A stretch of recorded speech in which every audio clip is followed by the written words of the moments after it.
Two mega powers meeting here tonight. The mega powers, brother. The mega, yeah, the mega, yeah, the mega powers, yeah. Mega powers, yeah. Hello, wrestling fans. This is DJ Magic J with my brother Scanduce, the hip hop original, and this is episode 12 of the Mega Powers podcast. And our special guest today, you know, I have to do this, Scanduce. Sorry, yeah, I know you do these parts.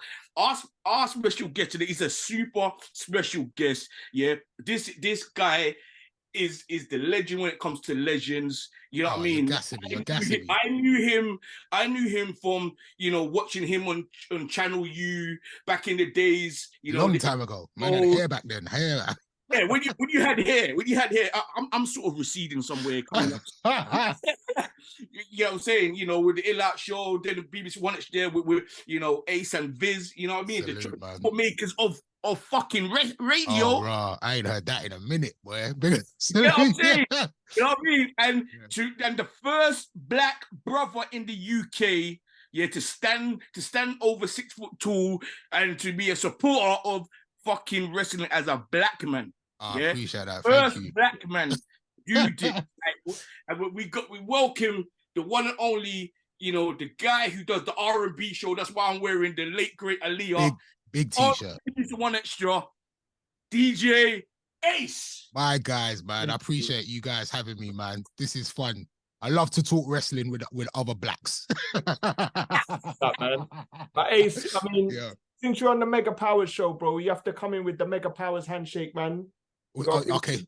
With the Mega Powers. Classic. Yeah, man. So the first question we always ask when we kick off these interviews, man, DJ Ace, where did your love affair with wrestling begin? How did it start for you? All right, so I've got an older cousin. You know what? My older cousin is kind of responsible for me being me, to be fair. He was a DJ, so I used to follow him around, and he's the one that taught me how to DJ and that. But I just remember, like, I used to spend summers in North London, in Holloway, in a market estate. And my cousin used to always play like old WCW videos. But this was what year would this? This would have been like late 80s into early 90s. And it was when Kurt Hennig was actually at WCW at that time. Mr. Perfect. And Mr. Perfect was my favorite wrestler. Like, I used to love him talking through the match, telling the opponent what he's gonna do to him. Like, now you're gonna see a perfect plex. And then he just hits it to perfection. Now, like, he was just, for me, the ultimate lovable villain, man. I really liked him. I loved the cockiness, the arrogance. We're probably going to get to it, but like, he's probably the reason why I have such a close affiliation with Dolph Ziggler. That's my guy as well. So Mr. Perfect, when I was younger, was the guy that I grew up on. And then, you know how it goes, man. You get the chipped cable box. And then you get all the free channels. With the blue button. The blue button. The orange button. Trust me. Free cable was in the house, and then WWE was just on every Saturday morning, man. Superstars. I was like, I remember like begging my mum like to let me stay up and watch certain pay-per-views and WrestleManias and SummerSlams and Royal Rumbles. But like, yeah, early 90s was when I really fell in love with wrestling. Man. So during that time, was there a like you mentioned Mr. Perfect being your favorite wrestler, man, but was there a particular match like in either WCW or WWF at the time that really resonated with you? I'd have to say I'd have to say Bret Hart and Mr. Perfect for the IC title. I mean, that is wrestling. That is pure wrestling. Two men that knew the art of wrestling and both knew how to sell amazingly. We talk about the way that Bret throws punches. We talk about Mr. Perfect and the way he sells. Like, them two, like, you got the perfect person that sells offense and the perfect person that receives the way they sell offense as well. It's just them two together. It was just masterful. You know what I'm saying? So yeah, I would say Mr. Perfect and Bret Hart. Not my favorite wrestling match of all time, but definitely one of the early ones that I resonated to. Man, so what would you say was your favorite wrestling match of all time, and was it something you saw as a child or as an adult? All right, so I'm gonna flex a little bit. Please don't. don't blame me. I just have to flex a little bit. I've been blessed enough to I've been blessed enough to be in this position, work at the BBC. So we've had a really close relationship with WWE over the years, and I've had an opportunity to attend a few manias. I feel like I might have done 7 manias, you know. I'm not sure. Quite a few manias, 6 or 7 manias. And I got to see in person Triple H Undertaker 2. The Hell in a Cell with Shawn Michaels as the special guest referee. And the fact that I was there, it was the best match I've ever seen. For me to witness firstly, and even when I've gone home and watched it, like there's nothing that can really explain the emotion in the arena during that match. And it was funny because I remember the match that had to follow it was I don't know if you guys remember Team Laurinaitis versus Team Teddy. Ooh, yeah. So that had to go after Triple H Undertaker 2 with Shawn Michaels, and it was kind of the end of an era. I remember they was on the stage at the end. The whole arena was just gone. Like we had no energy left.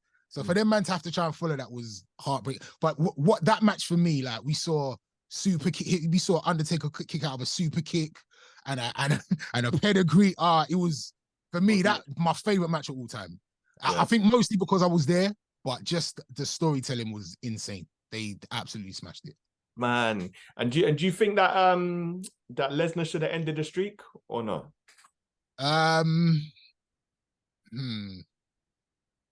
It's a good question.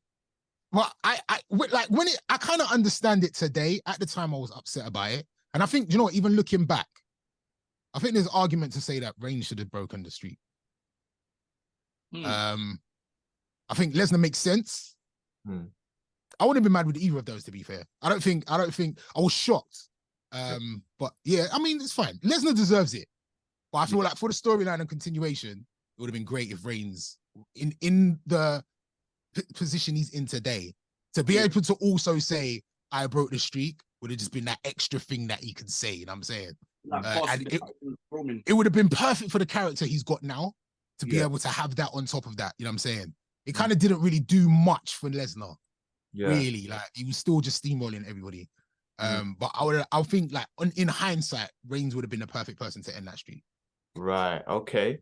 So tell us about what it was like, I mean, as a young man being into wrestling and trying to find your tribe, man, because I know for a lot of us back in the day, it was hard to really be out there saying that you was a wrestling fan. Yeah, well, for me, I had one good friend that used to have a lot of old school wrestling tapes that we used to like swap tapes and that. But then he started to not be into it anymore. But I was still like secretly watching it. But that alongside, you know what it's like being into music as well, and like for a little while, man thought he was a rapper, and then becoming a DJ and then getting on the radio, all of these things. Like it's not. There you go. Like everyone's got the same story. So eventually, like I didn't hide it, but it just wasn't something I really spoke about. And then I think it was just one day while I was at radio. I think this was like Ace and Viz days. Someone was like, "Oh, we've had a inquiry. Do you want to?" I think our first interview, the first wrestler we interviewed might have been like Sheamus. Okay. No, do you know it was Randy Orton was the first interview, the first wrestler and I was like, "Yeah, I'm on it." Like Viz didn't really know much about it, but I was on it. And then since then, it would just became an outlet for WWE wrestlers to pass through in the UK. Like once you come through, you gotta come and see Ace. Yeah. So that's kind of when I started to kind of stand on it, and then I started seeing all of these really cool wrestling platforms. Like massive shout out to Rosenberg and Cheap Heat, and obviously like I'm a fan of what he does, and there's so many similarities in me and Rosenberg in the fact sense that he does a morning show, I do a morning show. He's a hip hop specialist, I'm an R&B specialist. We're both into wrestling, and I was like, well, he's able to do it, I'm able to do it. Definitely took a little bit out of what he does, and I feel like meeting Skillet was just the stars aligned. This was what we're supposed to do. I love being on the microphone. I like talking. Skillet's wrestling knowledge is insane. I've never met anybody like him. He's a so talk to us about Skillet, because we had him on our previous podcast, and he spoke highly of you, and even myself, even connecting with Skillet through Scanduce, and not even realizing that when I went on my Facebook just to post, I had him on there from a long time. Yeah. So how did you two come together, you know, as a duo kick out podcast? It's so funny because I never remember the first time I met Skillet. I don't know when it was. I've always known Skillet, like, and even before we were like friends, I just knew who he was. He was just around. He does music. He's that guy that everybody knows. Skillet is such a people person. Like, even the reason I feel like our podcast has worked is because I don't want to say I'm anti-people or anti-social, but like, Skillet is so good at like interacting with people and making them feel comfortable.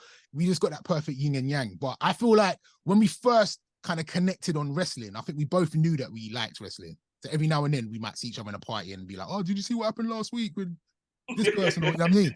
But like, there was one part, I don't know if he told you this story. We was like at Visions in Dalston, and Visions. Yeah, we was at Visions in Dalston, and we connected, and it was like, "Yo, what go on?" It was like, and Skillet was like, "You know, MVP's in here." I'm like, "What?" He's like, "Yeah, MVP's in here." I'm like, "Nah." So then me and Skillet went over. We was just chatting to MVP. We took a couple pictures, and then we was just like, "You know what? We got to start this podcast, man. It's too long." Like, look, and MVP, we're chatting to MVP. He's like, "We could do this. We can chat to wrestlers. It is what it is." And that's kind of that was the beginning of the Kick Out podcast. Yeah, just in a random, like, MVP knows all the spots in London. Let me just put that out there. Like, he is man. MVP is absolute man. You'll see him in Visions. You'll see him in like Peppers and Spice getting an oxtail. You'll see, like, he's out here. He is absolutely out here. Not even just London as well. Manchester, he goes out to Manchester all the time. He loves the UK. So you're likely to just buck into him somewhere randomly. Shout out to MVP. That's my guy, man. Amazing, man. So at the time, did you feel like you lot were breaking ground or being pioneers for, like, you know, I guess the black wrestling fans who were into media at the time? Honestly, no. And I think that, but that is kind of me. Like, even like you guys, you spoke about the Ill Out show, and only the other day someone was talking to me about the fact that like no one really was doing like DIY TV like that before you lot. It's kind of like that was like new media. And even what, like, for me, I just like doing stuff. I like the art form of podcasting. I had a podcast that was based in the barbershop and was about the conversations that men have, and I listen to podcasts all the time. I rarely listen to music in the car. I love podcasting, so to be able to like just vibe off somebody like Skillet, who's just got this mountain of information, he's always gonna like just go back to 1983. No, this match happened in March. He's mad. It's crazy. So it's great to be able to just bounce off him, talk about memories, and just he's just nuts as well. He's gonna go left. He's gonna make you laugh. And he's great. I will say Skillet is absolutely awesome to have on these trips. So we've had the opportunity to go out to Mania and get loads of different content. But when you see him on these trips, he's on job. Yes, he's he's busting bare joke, but he's networking. He's able to chat to people. He makes wrestlers feel comfortable. He makes the people in the office feel comfortable. He's just very good at what he does. Yeah, he's an asset. I'm telling you. That's amazing, man. So tell us about the experience, the first time you got to see wrestling live, man. What was that like for you? It's my first wrestling experience. I'll say my first abroad one. So I went to see, I don't know the numbers, man, but I'll tell you what the matches were. I don't know what number, but it was the Mania that The Rock hosted. So the main event was Miz and Cena. I think I was 27. Yeah, was that in Atlanta? It was in Atlanta, right? Yeah. I believe that was Atlanta. So a lot of people say that Mania was terrible, but it was my first Mania. It was the first time I ever got to go to Mania. So for me, it was everything. And just being out there to go and to do media and seeing like the massiveness of Mania, all those people in an arena, like just enjoying wrestling and being amongst your tribe is something as well. Like being able to just woo whenever you want or yes chance, like being able to just be an idiot is like, there's nothing like it. And to do that in another country with loads of different fans of different colors and creeds, and it's just awesome, man. It's like there's nothing like I said to you, Scan, the other day, like if you get to go to a C Mania, if you have an opportunity, go. Like they take over the whole city. There's so much things to do, and you're just gonna be amongst your tribe. It's awesome, man. It's such a great experience. So I would say, yeah, 27. I think that was Mania 27. I had a great time down there. Wow, man. Were you looking to go to WrestleMania 40 in Philadelphia? We was talking about this. I'm not sure. You know what? Philadelphia, for some reason, isn't a city that I really care about going to see. I don't know. I mean, I love Freeway and the Young Guns, but I don't. It wasn't the hood. It wasn't that bad. I've got no desire. And I also think like we missed what we thought we was gonna get in Hollywood. We didn't necessarily. What do you guys think of Hollywood? Let me ask you guys that. What I thought we was gonna get for Hollywood, and I think the world thought, all wrestling fans thought we was gonna get. We didn't quite get. It was good, but it wasn't epic. And I don't think Philadelphia can be epic. Right. I think it can be good. I think it can be good. Wow. That's mad. Well, remember they done SummerSlam in Detroit, and Detroit is classified as dead now when it comes to job opportunities and stuff, but they still pulled that off in the hood. So let's call a spade, yeah. Rock Roman is not happening in Philadelphia, in my opinion. Wow. I just don't think it will happen there. Okay. Why is that? It's too big. Okay. I think the setting is important. I just don't see it being Philadelphia. I think a CM Punk return is more realistic. Okay. Than The Rock in Philadelphia versus Roman Reigns. I think that's likely to be Roman Cody anyway. Okay. All right. Should we forget about this Rock Roman thing? Is it done? Should we just allow it? Is it not actually not going to happen? Whoa. Are we like holding on to this for too long? Nah, they got to do it, man. They got to do it. It's not probably not going to live up to the hype, but they got to do it. Quick squash. Oh, I don't know, man. I don't know. I think or is it Saudi money? That's going to be Saudi money. Yeah, sure. smoke and mirrors. Okay. We're going to see a lot of smoke and mirrors with that one, But I do want to get your thoughts, because we spoke to Skillet about this, and I spoke to Tay about this as well, man. Obviously, when you're out there in the States and you're doing the media run, you don't see a lot of other black faces, and especially like American black faces, which is surprising. Why do you think that is, and how did that impact you? You know what? Sometimes in a good way, sometimes in a bad way. And I think, if I'm honest, a majority good way, because we're the only black media. So we're going to stand out. Certain people are going to look at us and be like, oh, well, let me go and see what these guys are about. And I think even the fact that we've got British accents as well, it's like, okay, well, they're not even like from that. They're not from here. So I think that helps at times. I think even recently we did, when they were over here and they did the money, I don't even know if I'm allowed to say this, but I'll say it anyway. They did the Money in the Bank. They did the Money in the Bank show at the O2. I could tell they were actively looking for diversity when they were asking questions. If you watched the press conference, I got to ask a second question, right? And I know that they were actively trying to make it diverse, because even at one point, if you watch it, Triple H is like, "What? There's no women in here," because they're trying to now make sure they tick all of the boxes.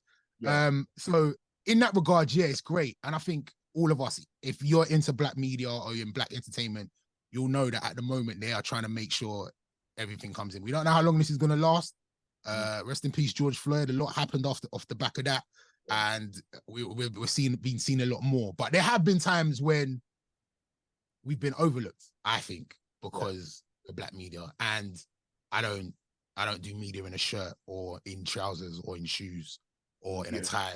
Like, I'm turning up in a tracksuit, but I'm going to be as good as everybody else. So respect me in that way. But there's definitely been times when I know that we've been overlooked, or they don't necessarily know who we are. It helps that sometimes we've got BBC microphones, and that might help. But if we just pull up at times, there's always a preconception. And I'm not saying that's WWE. I'm not saying that's wrestlers. I just think sometimes if you don't adhere to the to the uniform of media, they can overlook you. But I think mostly it's helped. I think it helps that it's like, also like, we come across as good journalists and man them and fans. Like, you rarely get the three of those like together. Do you know what I mean? So I think you like that. And you're keeping it original as well. Exactly. Yeah, man. So when you see certain wrestlers, obviously certain wrestlers won't get it. Like, if you're from the deep south, you don't really get to hang out with black British guys. You find it weird. But there's certain wrestlers that love it. Like, I have had very like interactions with the strangest wrestlers. I've got wrestlers in my phone that you'll be like, why? Why is that person cool with you? It don't make sense. There's like, some of them love it, some of them like don't get it. But I think just being different really helps in this media space. And I love seeing more of us like coming through, man. I love seeing what you guys are doing, rest things. I just love seeing everybody coming together and making wrestling content, because it's needed. There's so many black wrestling fans out there. So to be able to deliver it for the people, for us, is great. Yeah. I was gonna ask you something. Continuing on, black media and blackness. Who was your first black wrestler that you ever saw, and you said, "Rascal, yo, this guy is the man," or even that woman is doing it? I feel like we don't rate Coco Beware in the right way. I'm sorry, I do, man. I feel like the name, kind of let him down. Like Coco, it just nah. I feel like the gimmick didn't necessarily suit him, but he could work, man. He was decent. I feel like I used to get excited as a youth, like, because there wasn't a lot of black wrestlers from when I was a kid. You know what I mean? Him and so Virgil. to see him and Virgil, we can't really claim Virgil. I don't know what that was. You said out where? Is like that whole storyline is what when you really deep it. Like we as a kid, you didn't even clock the racism. Do you know what I'm saying? For me, I didn't. As a youth, I didn't even clock how bad it was. I just felt like this was a guy being like this guy who's a boss is being horrible to his employee. I just felt like that was when you really deep it, wild. But and Virgil was a terrible wrestler as well. That's the thing. That's what made it even worse. If he was sick, and he got his comeback, it would have been all right. But he just wasn't good, man. So I'm gonna go with Coco Beware, if that's okay. Okay. I don't want anybody to judge me either. Like, don't take my black card. Salute to Coco Beware. You should have had a different name. Right. So Coco Beware was the first, but who would you say is all time for you? Black wrestler. You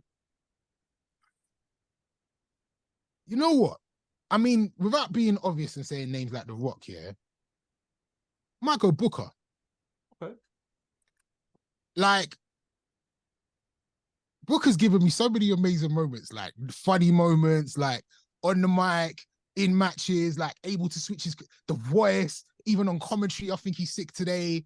I love that, like, when he came from WCW to WWE, like, even though everything was against him, he just won. Like, he came out of it on top, and he came out a superstar, and everything would have been against him during that time. Do you know what I'm saying? Like, you could tell that they weren't rolling out the red carpet for somebody like Booker T.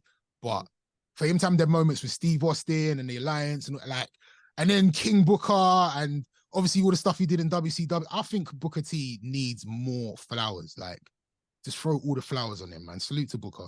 I love the battle with him and Stone Cold when he was in the grocery store in the supermarket. Yeah. Classic. Get up through to turn around and see my man as well. Boom. That was classic.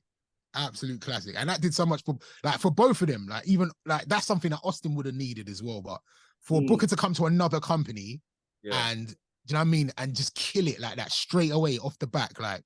Even after, like, was it the Buff Bagwell match that they said was one of the worst matches in WWE history, and then still come out on top and still have this thriving career, like, at WWE was amazing. Obviously, I didn't love the Triple H stuff, but do you think that his brother should have followed suit and 100%. Come because Stevie, I was a Harlem Heat fan in WCW back in the days, and Scan knows my favorite wrestler. What made me watch WCW was Sting, but like I think Harlem Heat as a tag team, as a duo, they should have continued in WWF or E now. I genuinely feel like if Harlem Heat came to WWF during that time, they would have the same status, legendary status as the Dudleys, the Hardy Boys, and Edge and Christian. But because I just feel like Booker went. You know what I'm saying? We didn't really get to see Harlem Heat. I feel like we should have seen Harlem Heat against those kind of teams. We should have seen them against the Dudleys. We should have seen them against the Harlem Heats. You know what I'm saying? I'm sorry, as the Hardy Boys, even like APA. Something like we should have seen them with like synonymous WWF tag teams to see what they were like. But we never really got that. And I think Booker, unfortunately or fortunately, depending on how you see it, is a bigger star than the Harlem Heat ever could be. Do you know what I'm saying? Yeah, real talk, man.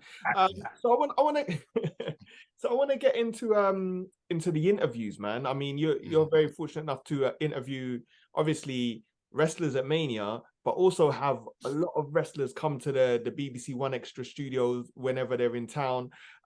Is there any LA, Seth interviews? Rollins, Yeah. Becky, Trinity, you know, We've had a few. Bianca Belair. We've had a few, man. We've been blessed, man. And again, I think it's just like being in that unique position. Like, yo, there's a wrestling fan on daytime radio that plays black music. Yo, yeah, let's get him. Let's get this guy.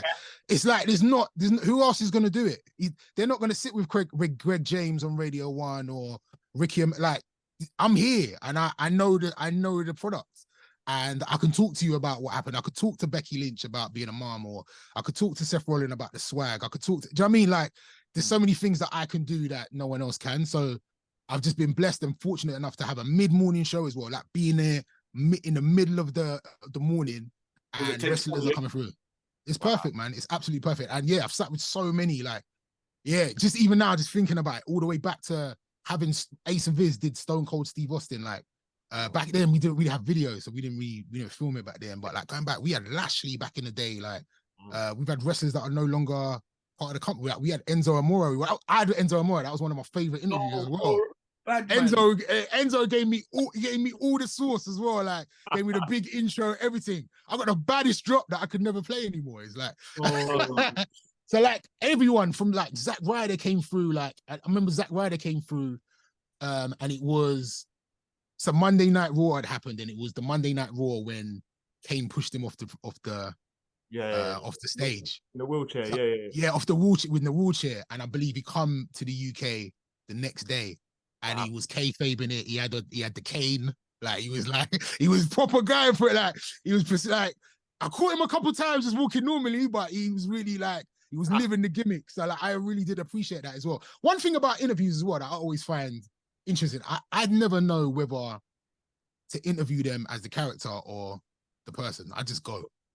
Yeah. So like, I don't know if it's like, am I talking about, that's what I'm saying? Am I breaking kayfabe? But I always get it right. And we do a little bit of both. You know what I'm saying? That freaking Rollins always stays in character because I went back on your page, hour or two ago, and I was going through, you got me jealous because you was wearing you had this belt on you.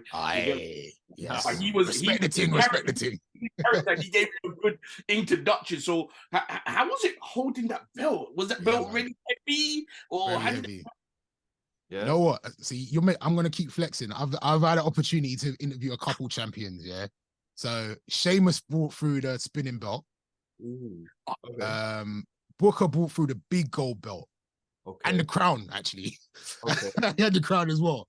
But I think the new Seth Rollins belt is the one that's, you know what, on TV, it looks all right, but in person, it's like class. You know what I mean? It's very nice. It looks very prestigious. I'd say that 100%. Right. So, I mean, extremely prestigious. That's wild, man. So this is a question you probably get asked often as well, man. What would you categorize as your top 3 interviews and why? Wrestling interviews. Yeah, wrestling. I loved me and Skillet with Trinity. Okay. Naomi, and we did the candy dance. Yeah. So like, yeah, that was fun. Yeah. Skillet's got a classic. Oh my, is this what my interview? But I was filming it. It's one day, I don't even know if it's allowed to see the light of day. You guys might even have to edit out his name. But Skillet, one time, I don't remember where we were in New York for Mania, and Skillet interviewed Velveteen Dream. It's class. That brother. It's class. Like, Velveteen Dream was not letting up. He was stayed in character the whole time. He was giving Skillet a hard time. It was just the funniest interview ever. Yeah. And then I always have great interviews with Dolph. Because I feel Dolph, like, as a person that I feel like the company didn't use properly, and I just feel that he's dropped now. He's been released. Yeah. I'm sad for him, man. I think Where do you think he's gonna go? Sorry. I think he'll come back. Yeah.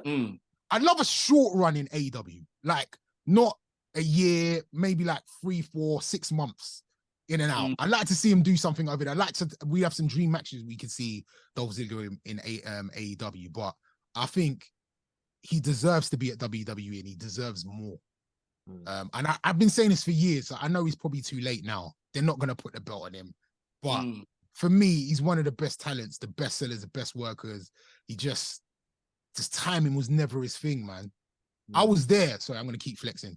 I was there. I was there when he cashed in New York on that was one that I was losing my shit. So I don't know if you guys can swear on this. Yeah. I was going absolutely nuts. And I thought at that moment, yeah, he's gone. This is going to be the superstar. And then a couple weeks later, concussion. And then I think he had another concussion. It's just like, he's just been really unlucky. But for me, one of the greatest. I know people are going to get onto me for saying that, but I think, like, go and look at his work, man. He's sick. He was sick. I'm sorry. Right. So here's a question that I don't know if you get asked often, but I mean, I guess if you could do it all again and you would say you was a little bit younger, obviously you got the size, would you have ever considered stepping in between the ropes and training as a wrestler? So do you know what? Wrestler. Do you know what? I would try it. I had me and Viz. You guys would have to do some deep digging to find this. I might send you a link to it. A colleague of ours, Dev, who was on Radio 1, he had an opportunity to train and have a match.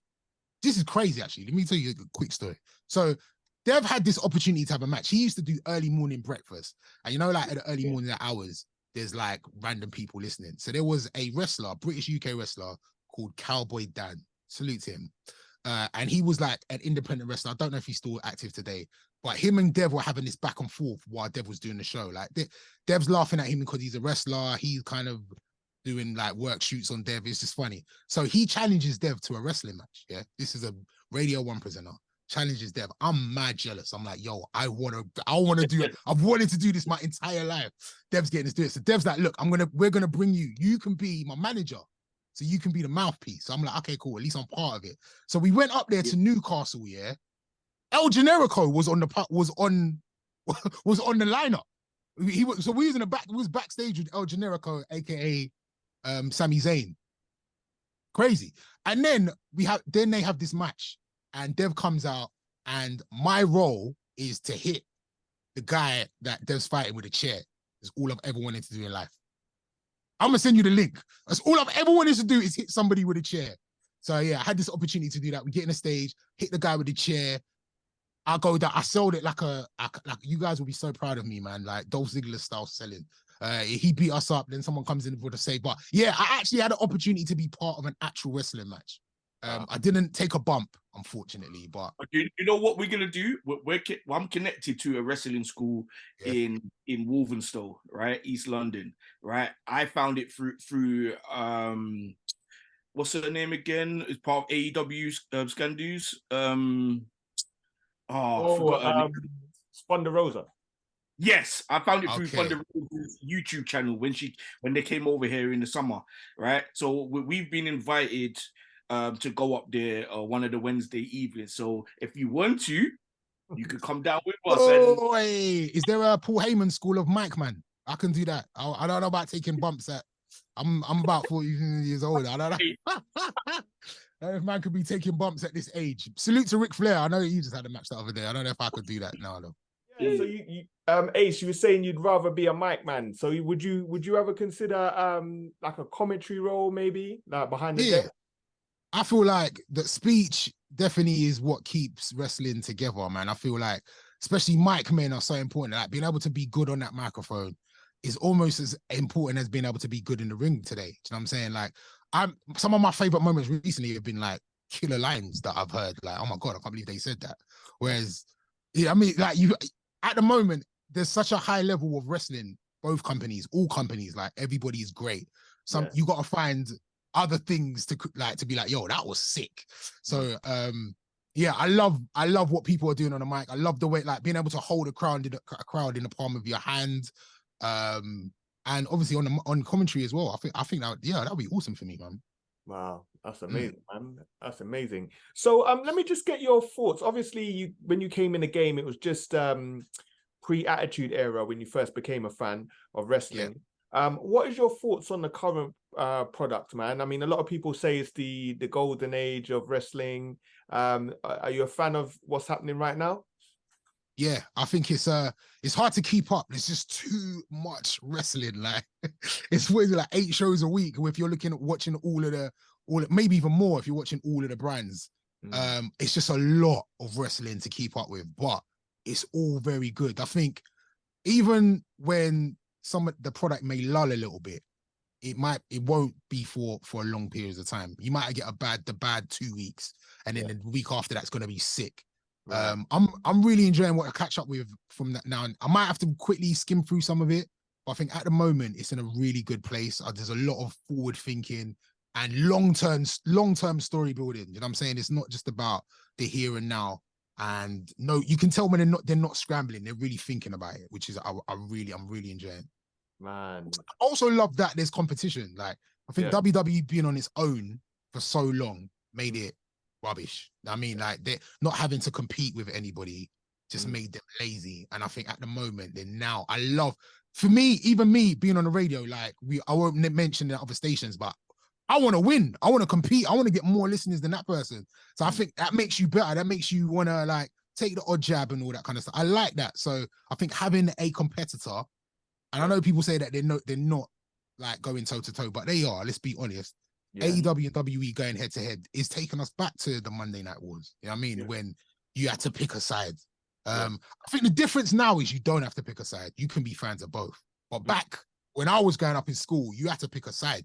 WWF or WCW. That's it. You know what I'm saying? Like, what are you watching? It's one or the other. You're not even watching. Like, it's funny when I watch them documentaries and they're like, the audience would switch over from both. We never really had that luxury either. Do you know what I'm saying? It was like you either was all in on WWE or you'd catch WCW when you could. You know what I mean? Yeah. But today I feel like everyone's just watching everything, which is good. You know what I mean? So talking about that year, we had AEW Full Gear. Did you get a chance to watch it? And what was your favorite match, and what gravitated to you? I mean, so I watched it in 2 because I couldn't watch the whole thing. So I watched some of it this morning. I watched some of it on the way home. Oh my God, Swerve and Hangman, insane.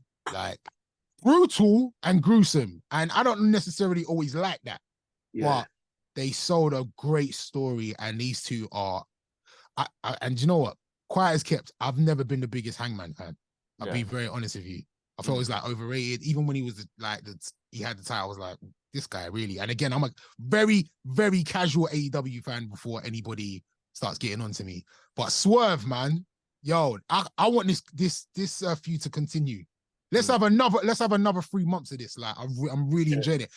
I'm sad there's nothing on the line. There's nothing at stake. You need to put a belt in him. Yeah, I mean, I feel like if they had something that they were kind of feuding over, I'd enjoy it even more. Do you know what I mean? But I'm really enjoying this blood feud. It's very, very, very, very good. I really, really do like it. I felt like the whole MJF storyline that started like at the pre-show and then ended at the end was man stole an ambulance and like, there's a lot going on. There was a lot going on. It was a bit FDs, man. Yeah, it's a bit like over the top, but I love MJF, man. I think he's an amazing character, and he's doing an amazing job as well. Ain't he he's great, man. I didn't love the end of that match, but yeah, Swerve and Hangman definitely stole the card for me. Right. Okay. So a question I wanted to ask you, man. I mean, obviously looking at the current product, do you have like a guilty pleasure? Is there a particular show that you like to watch? Because I know a lot of us, like you said, there's so much content out there right now. A lot of us are just catching the little YouTube clips or what's going on Twitter. But is there a show like that you still would tune into? Yeah, I mean, SmackDown is the show for me. Okay. It goes without saying. Even like I can watch the highlights of Raw, but I want to watch the entire SmackDown from beginning to end. I don't know what it is. There's different wrestlers on there. I think it's the way it's presented. This feels a bit better. I'm enjoying even the Nick Aldis stuff, like what's gonna happen with this guy, and I'm really enjoying SmackDown. I don't even are the two companies split anymore? Everyone's just pulling up on any show now, I guess. But SmackDown is the show that I have to watch. Only the title winners basically are going to every show, and then they was testing out to NXT wrestlers who are doing extremely well on the brands and then swerving them in, you know. Yeah. SmackDown's the show for me though, 100%. Okay. Maybe because it's shorter as well. They condense it and they kind of like, they make sure things happen. I don't know, but I'm really enjoying SmackDown. Right. Okay. And who would you say, obviously in 2023, who is like your current favorite wrestler that you're really into? Today, that's a great question. That's hard, man. Or who's your best faction right now? Because there's a lot of them now. I have to see. We have to see what happens with Lashley and the Street Profits. Like that. And I don't want to just be like bait and go for the black faction, but like that excites me, man. Because I just think they look so good together. Like I like the new attitude. I think just seeing all their men in suits as well. Like to find out who are they going to add to the faction. Like where are we going with this? I'm sure they're going to win the titles next week. The role member is talking to Bobby on the sly. Really? Yeah, the girl. What's her name? The girl. B-Fab. Yeah. B-Fab. Yeah, there you go. She's talking to Bobby on the sly. Yeah, so you never know. I want Bianca to turn heel. That would be great, and I can't see it happening yet. No, she's too good issues. But yeah, Bianca would be great in that faction. But I do like them. I'm not as sold on Judgment Day as everyone else. Okay. Why? I'm sold on Rhea. Yeah. I don't believe Finn Balor. Is that just me? I don't find him believable in this faction. Okay. I just don't believe you, bro. I genuinely don't. He doesn't come across as bad to me. Like he just seems like you're playing a character. Right. Am I wrong? But I mean, you've interviewed him, isn't it? You kind of know what it's like, really, isn't it? Yeah, I don't know, man. I don't think Judgment Day are as like a huge faction as I think Rhea is super popular. I think Dominic's got the most heat in the company, and that those two individuals make it sound like the reactions are insane. When I don't necessarily think we love the Judgment Day in the way that they think we do. Oh, okay. Right. What about Damage Control? Because they've added 2 more people to their female clique now. Yeah. I think that's short-lived. I feel like Damage Control is done after Survivor Series. There's going to be bare people turning on people. I think if we're honest, I think and the other girl's going to leave, the Samoan mixed Samoan girl who just I think they're going to leave, and it's going to be the 3 Japanese. And that's what I think. I think that's the faction, and they're going to do damage. You know what I mean? Fuck yes. 100%. And if Asuka and Kairi Sane go for the women's tag team titles as well, they're gonna look sick with all 3 belts. Yeah. Do you know what I'm saying? So yeah, that I like that. I do like that. If that does happen, and let's face it, we loved the Bloodline when it was bloodlining. Like that was sick, fam. When it was like when they was just running things, one's in the air, they had all the belts. Sami Zayn was the mascot. That was hard. I'm sorry. That was the hardest faction. Like no one was talking to them. Right. So what was your reaction, obviously, because you was sat nearly front row at Money in the Bank, seeing Roman Reigns get pinned? Like amazing, man. Yeah. Great match, man. And it was that whole event was amazing. We saw the heel turn, the Shayna Baszler heel turn, which was sick. We was up close right there for that. Seeing Roman get pinned. That was you know what? We need more PLEs in the UK, man. Because the UK crowd make the event. Like it's even if it's like a 4-star event, we push it up to 5. Like just the rowdiness, like the chants that you never knew you was gonna get, the jokes, like the in jokes is very, very good. I love having them big events here in the UK. Right. But I mean, saying that, obviously, as a parent as well, you know, some of those chants are a bit like over the top as well, man. What do you think? It's funny because so if you saw that Money in the Bank press conference, my question to Cody was like, how do you feel about crowds taking over the show? And he was just like, well, if they pay their money, they should be able to say whatever they want. But you're right, there are a lot of kids there, but I also think wrestling, I mean, we're watching people fight. It might be some blood, like, okay, you're gonna hear odd swearing, like, come on, man. Like, it's wrestling. Like football. When you go to do you know what I mean? It's all the time. part and parcel, man. I feel like the crowds need to be more rowdy. Let's get more rowdy. Let's go back to ECW late 90s. Rago, let's start throwing things. Oh, long thing. Man. Chairs in the ring, man. F that. Let's go. I was going to ask, Chris, before Scandu's asks you, what do you think about the evolution of UK wrestling?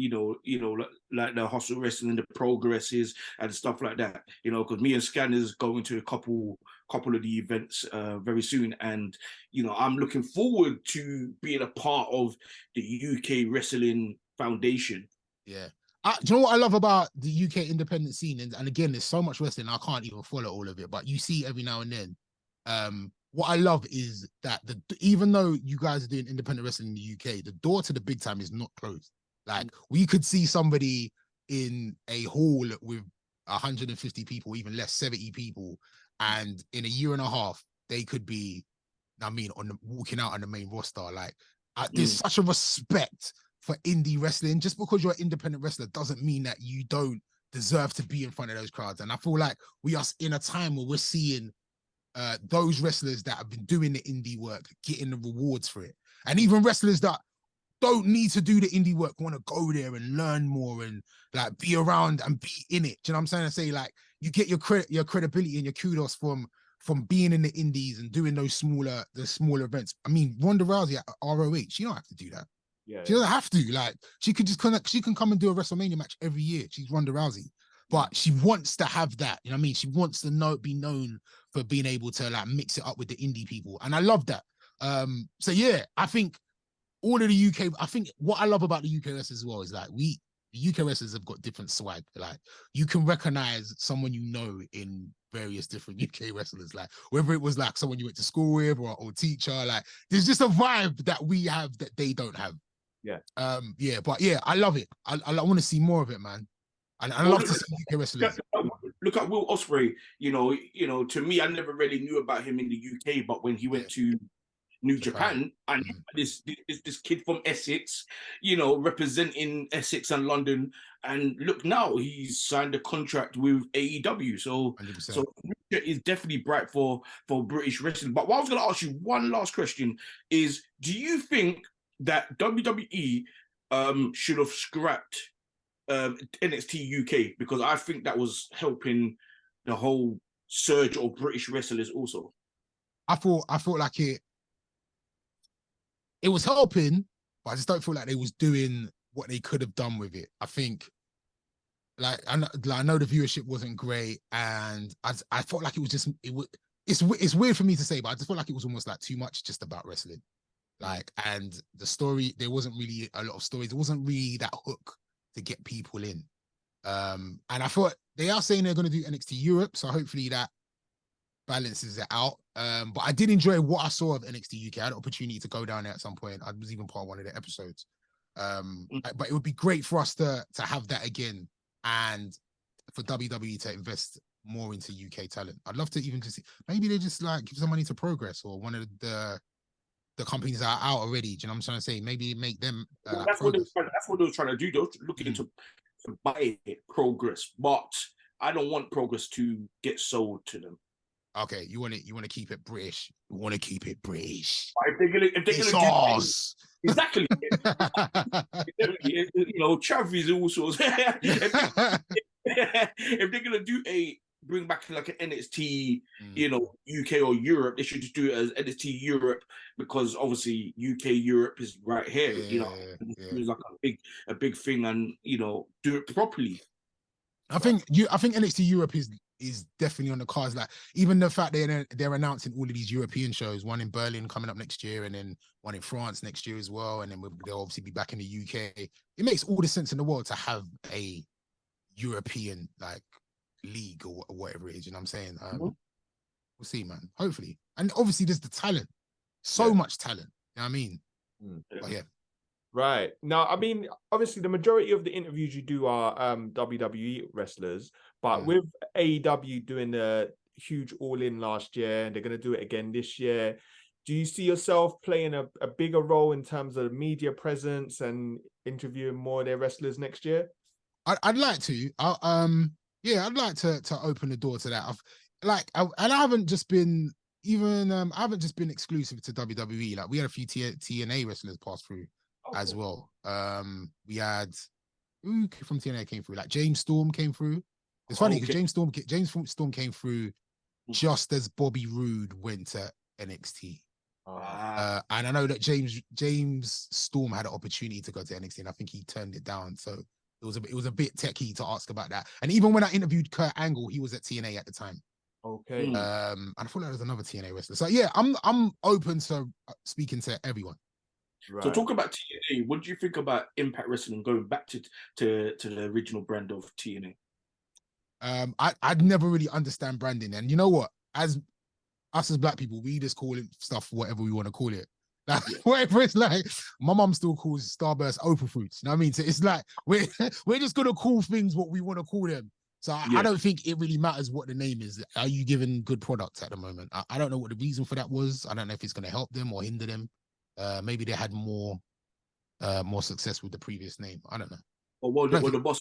Well, they're saying that how everywhere they go, you know, everyone's still screaming at TNA. Yeah. You know, so in the new year, I think it's in January. I think January, February, they going back to TNA. Yeah, to TNA. So remember, it was TNA Impact Wrestling, but so they're going back to TNA. Good luck to them, man. Yeah, for real. I'd love a three-headed monster. Like, do you know what I'm saying? Like, let's get TNA up so it's like 3 companies going at it. That would be sick. Yeah. 100%, man. Right. So so a final question I want to ask you, man. Obviously we're looking forward to the future now, man. You've done some incredible things. You've opened a lot of doors for I appreciate that. Like media personalities in the wrestling sphere, like ourselves, Rest Things, obviously the Kick Out podcast and other media. Does a wrestling podcast as well. Yeah. Two black guys. Forgot their names. So so going forward, man, what advice would you give to I guess guys on the come up such as ourselves, man, if we want to really, you know, have a chance to get in there with the big 3? I would say, and it's something that we've struggled with, like we were so consistent early on and then we fall off. And I think you know what's difficult about wrestling podcasts is like, especially we're all doing it independently. We don't have companies that are pumping money into us. So we're all doing it out of the love. When wrestling is poor and you don't want a podcast that you're like, there's nothing to talk about this week. Like, but you know what? You just have to. Like, consistency is so key, like, to this, like keeping your fans fed, even if it's 10 fans, like just making sure that you're always there every week on the day that you say you're going to be there is very, very key. Me and Skillet are going to get back to getting on point and on top of this for 2024. But I would always say consistency is the main thing. Like it's going to build. And you know what? You might do 6 months to a year to 2 years when you're on hardly any followers. And then that one episode just takes you through the roof. And then you got all the fans you want. You know what I'm trying to say? So just keep going. Consistency. Don't stop dropping. Just keep going. Even when the product is poor and you're like, yo, I can't believe Roman Reigns has won again. And like, it's just like, oh my God, Ric Flair retired for the 14th time. Like, if you're just bored of it, you just got to find the content, find the funny in it. And even if it's a short episode, but don't not drop. Yeah. And that's from experience, because we would go through like phases where either I was busy or Skillet was busy and should we just allow it this week? Like, no, you can't do that. You got to just make sure you drop consistently. Right. Okay, boy, that's definitely some really positive advice to take on board, man. No problem. He's the godfather of black wrestling. Yeah, man, come a long way from Brit School. Yeah, for real. Big up to the Brit School. To any other Brit alumni. Yeah, we weren't talking about wrestling in Brit School for real. But yeah. That's amazing, man. And it's good to be in a place where, you know, where we as like hip hop fans, like you see West Side Gun in the front row all the time. Man. You know, because we're really open about it now. Like it's mad, you know, so it's really good to see that now.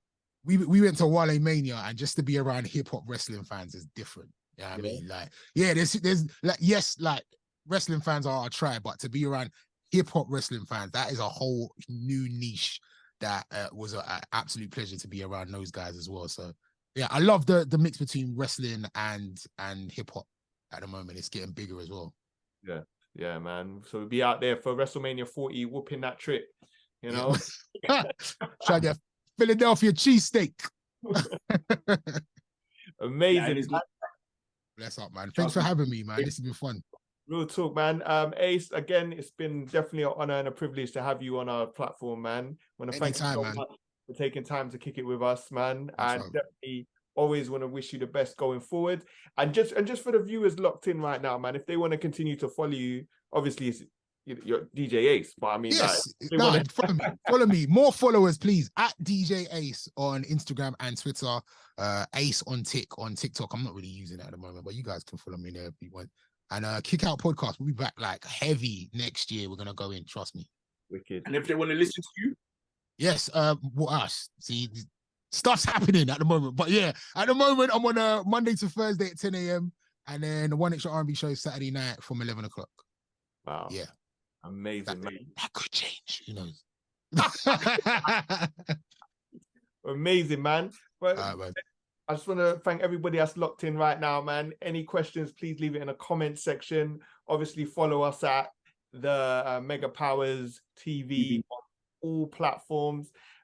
Been your host, Scanduce, the Hip Hop Original, alongside J Magic J. Yeah, and let's get one more last Mega Powers handshake as we leave. Wicked. Peace, man. Till next time.